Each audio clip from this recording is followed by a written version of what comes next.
Alright, what's up YouTube? Today 5.8 came out with the Nefer and we already have information on both Flins and Lauma. So in this video we're gonna go over Flins, this character right here. He's a light keeper from the Nordcry faction. He looks absolutely amazing in his design and well, kind of like edge lord kind of thing. Yeah, I like this kind of characters. And of course we'll have Lauma kit like overview and discussion in a different video. Stay tuned for that. Make sure to subscribe for that. For now, we'll focus on Flins and see how he works. So without wasting any more time, let's jump right on into it. So Flins is a electropolar character who will convert the electrocharge reaction to lunar charge reaction just like Ineffa, but not to 100% degree I think, and he does require I think Ineffa to an extent for the best in slot teams and such. We'll talk about that in the team section.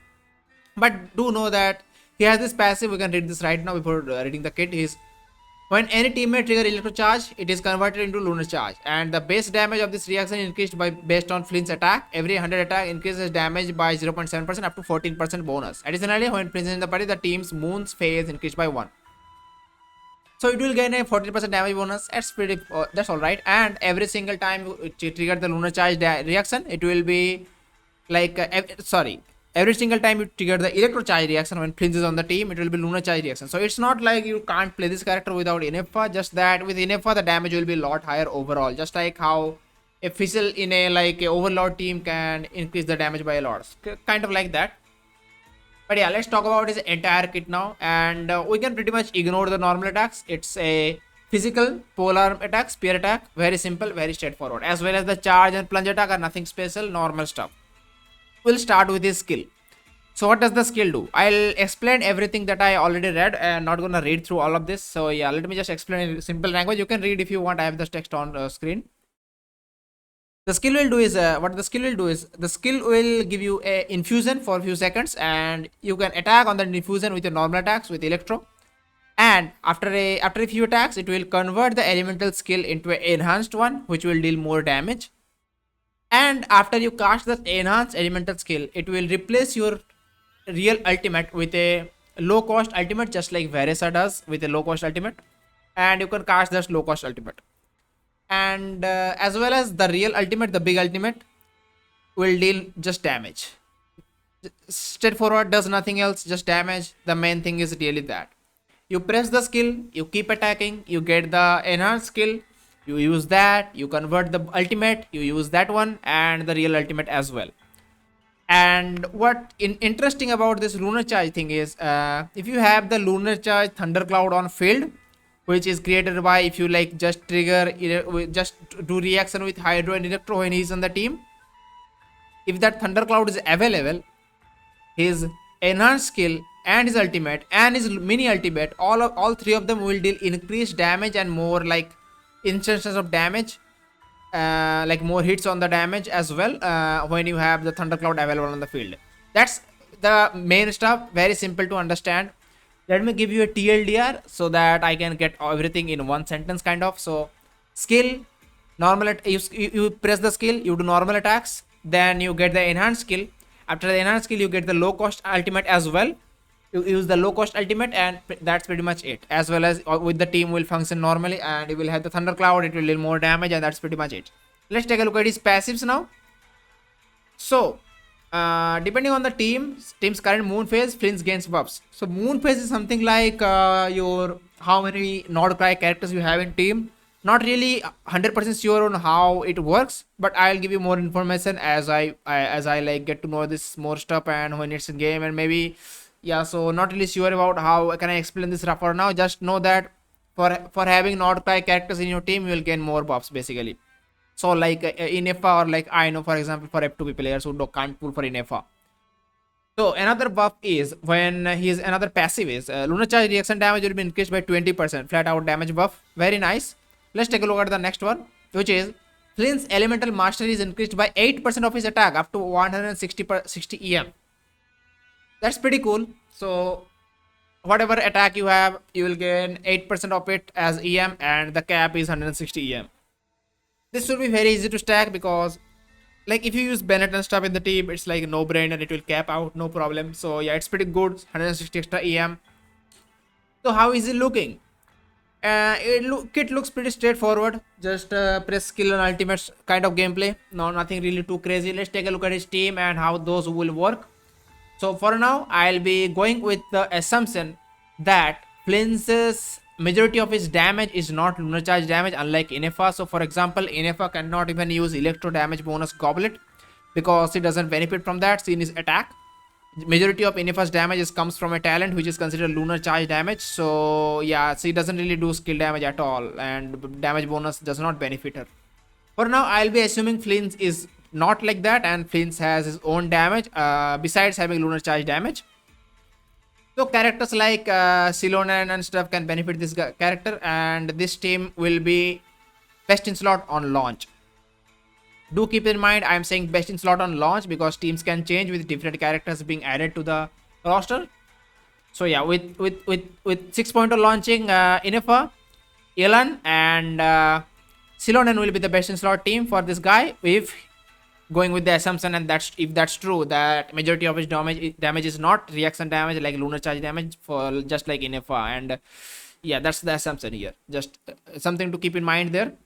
As well as, if you don't have Ineffa, absolutely you have to use Aino on this team, because there's a new artifact set as well as his passive, which gets benefit from having two extra Nord Cry characters basically. So if you didn't pull for Ineffa, just build this character. So yeah, that's basically it. We'll get to know more what's up with the team section and stuff as the multipliers and stuff came out. Maybe Silonen is not the best character and he completely benefits from lunar charge damage and stuff. Then yeah, that will be that.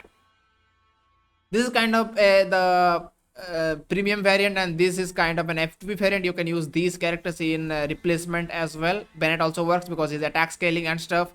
Of course, instead of Sucrose, you can use Kazuha as well. So that will also work, as well as if he is not completely benefits from damage bonus, instead of Yelan, you can use Singcho here as well. So just keep that in mind. Okay, now let's take a look at his different team faction, which is Hyper Bloom. I already marked here. So I think Nida is just there for like if you don't have Lauma, but if you have Lauma, you absolutely should use Lauma on this team, once you will be available in the phase 2 of 6.0.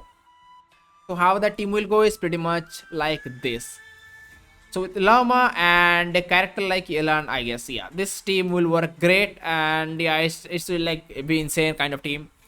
It will have both the electro like lunar charge and lunar bloom, so both of them actually.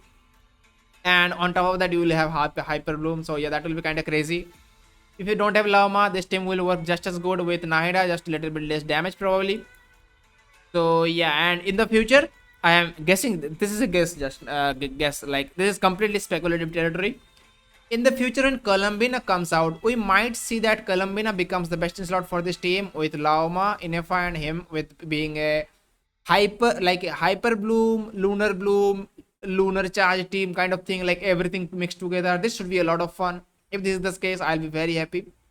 So yeah, this team looks like a lot of fun in the future, but that's neither here nor there. We don't know what she does and stuff, and when she's out and everything. We heard some things about 6.3, but we don't know. We'll see in the future. But yeah, as an initial point, this is going to be a premium team, and these are the rest of the stuff that I talked about just now. So yeah, that's about it for the team section. If you have any questions, let me know down below in the comments. And right now, let's take a look at his signature weapon. This signature looks crazy. The second option, I am assuming just now from this all this buffs and stuff, I am assuming the second best option will be minimum 15 to 20% worse than this one. Minimum. So let's read this. What does it do? It's a pole arm, 674 base attack. Pretty high. Second highest on the game. Highest is of course Senhez, and this is the second highest. And it will have crit rate just like the Jade Wing Spear, same amount. And for every 3.5 seconds after using an elemental burst, the equipment character damage from lunar charge reaction is increased by 36%. 36% lunar charge damage bonus. Pretty insane.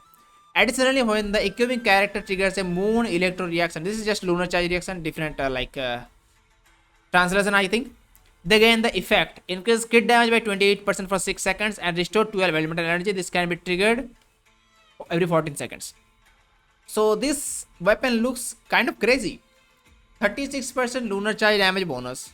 28% crit damage bonus, 12% elemental energy refund. All of this looks insane. So that's like 3 buffs in one. 36 damage bonus for Lunar Charge, 26 crit damage, and 12 ER. Like not ER, elemental energy.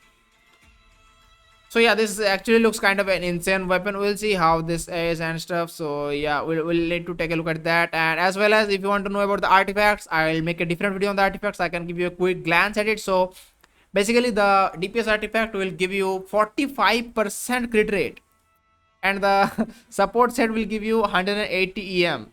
And if you use them together, they will give you more buffs based on if you have both of them in the same team with 2 different characters. So the artifact power creep looks real. If this is true, it will be around more than like I think 40% better than the previous ones. So yeah, that's looking kind of rough. I hope they don't stack.